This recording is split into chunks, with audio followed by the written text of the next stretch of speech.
C'est Léo qui va nous le dire. C'était bien? Et avec Laurent Robeston, c'est la semaine dernière, mais vous n'avez pas prévenu, moi je n'étais pas là. Je me suis fait tout en direct. Alors, On regarde. Non, mais c'est bien comme tout, je suis assez étonnée.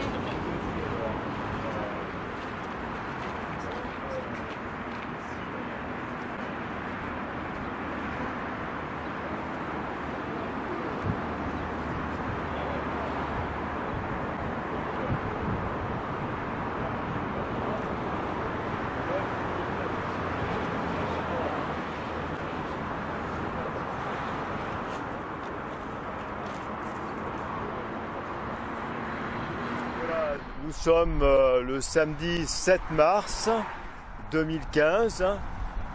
L'année dernière, à peu près à la même époque, nous étions déjà rassemblés ici avec les riverains du chemin de Saint-Romand en bordure de la 202 pour dénoncer le détournement des parcelles agricoles qui sont de plus en plus nombreux dans la plaine du Var. Et ici, ça concerne le site occupé par la société Sud-Est Assainissement Veolia, qui est précisément implanté sur un terrain agricole qui de surcroît est en zone inondable. Et la cerise sur le gâteau, c'est que pour entrer dans cette entreprise, il faut passer par une parcelle qui appartient au Conseil général. Et donc l'entreprise s'en est appropriée sans titre ni droit.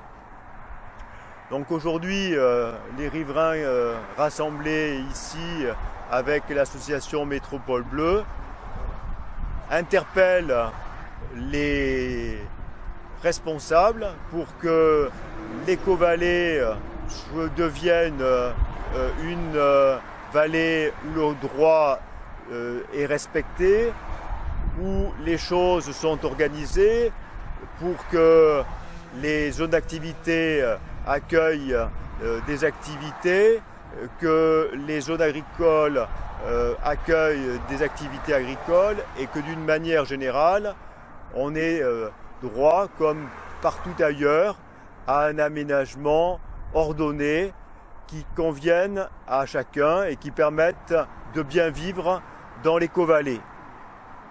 Donc, pour cela, il faut que la population se prenne en main et ait davantage conscience qu'elle a son mot à dire.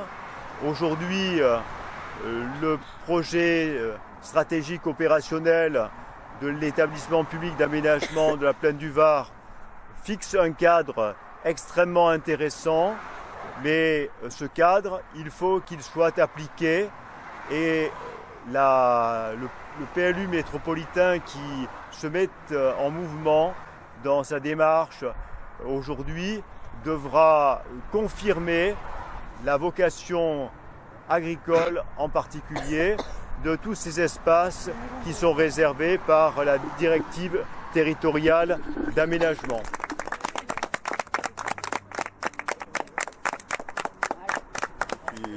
Citoyen niçois, j'habite sur ce chemin, mais je suis scandalisé par la situation qui se passe. Il n'y a aucun truc, ça fait 1 an que ça dure, pas de réponse, rien. C'est pas la plainte, l'amende qu'ils ont eue qui va faire reculer Veolia. Ils sont milliardaires, mais ça c'est inacceptable. Qu'est-ce qui vous choque dans cette situation? Il me choque, on a l'Éco-Vallée, moi Éco-Vallée pour moi c'est vert, c'est pas un dépôt de merde comme ici. On ne sait même pas ce qu'il y a dans les camions. Moi j'entends toute la journée l'air comprimé qui nettoie les camions. Je ne sais pas d'où ils viennent, si c'est des trucs des égouts ou des produits chimiques qui viennent ici. Et après ça part dans la vallée. Ici on n'a pas d'eau courante, hein. On a tous des forages. Hein. Tout tombe dans la nappe phréatique. Et nous on le boit, mais il faut prendre les fourches. Voilà, comme au barrage là-bas. Et seulement on n'est pas nombreux.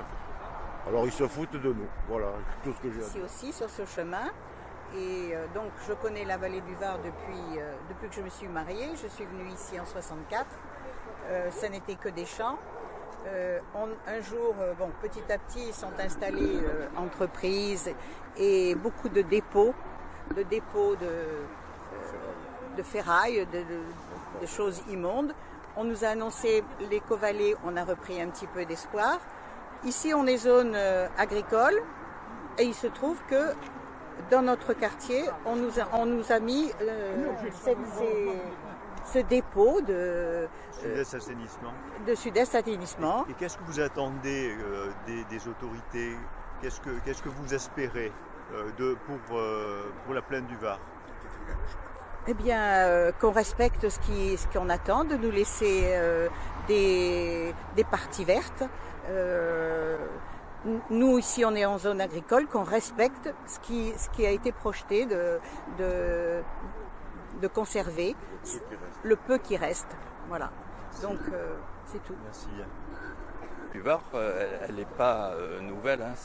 Ça fait des années que ça dure. Le PLU classe certaines zones en zones agricoles, mais ces zones agricoles ne sont pas respectées. Il y a des édifications qui se sont faites tout à fait illégalement. Au départ, elles sont déclarées comme utilisation agricole, mais on sait très bien qu'il y a toute autre activité qui se génère dans ces zones-là. Et notamment dans cette partie qui est ici. Ça, c'est une petite zone agricole qui est coincée entre deux zones d'activité et on voit fleurir des activités qui sont autres que des activités agricoles. Alors moi, ce que je regrette, c'est si c'est en zone agricole, on respecte les lois, ou alors on déclasse et on la classe en zone d'activité. Mais des édifications comme se font ici, c'est inacceptable. Et ça dure depuis des années. Et qu'est-ce que vous espérez de l'éco-vallée?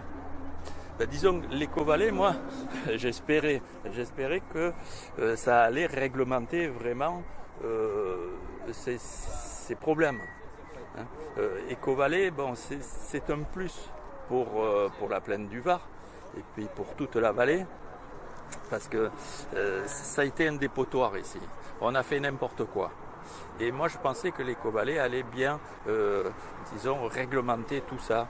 Et en fait, je me rends compte que pratiquement ça continue comme c'était. Et qu'est-ce que vous aimeriez dire aux responsables de l'éco-vallée? Disons qu'ils commencent par réglementer et vérifier ce qui se passe dans cette vallée. Et qui ensuite ils mettent en œuvre les propositions qui ont été faites. Et notamment, il y a quelque chose qui me gêne moi aussi, c'est que lorsque le maire de Nice, M. Christian Estrosi, s'est présenté aux élections, il avait bien promis que les terrains qui étaient dans la plaine du Var, qu'ils soient en zone d'activité ou en zone agricole, il fallait qu'ils soient rémunérés au même tarif. Or, ça, je pense que c'est pas d'actualité, c'est pas vrai. Et je trouve ça tout à fait inacceptable. Parce que un terrain qui se situe ici ou qui se situe à quelques kilomètres plus bas, je pense que le prix doit être le même. Voilà. Très bien, merci. Autre chose, maintenant, les zones agricoles, moi je veux bien. Seulement, il faut trouver aussi qui va utiliser ces terrains. Où sont les agriculteurs? Parce que pour conserver des zones agricoles et que pour les laisser en jachère telles qu'elles sont ici, je ne vois pas trop l'intérêt. Voilà. Le problème, il est peut-être là aussi. Voilà. Merci beaucoup.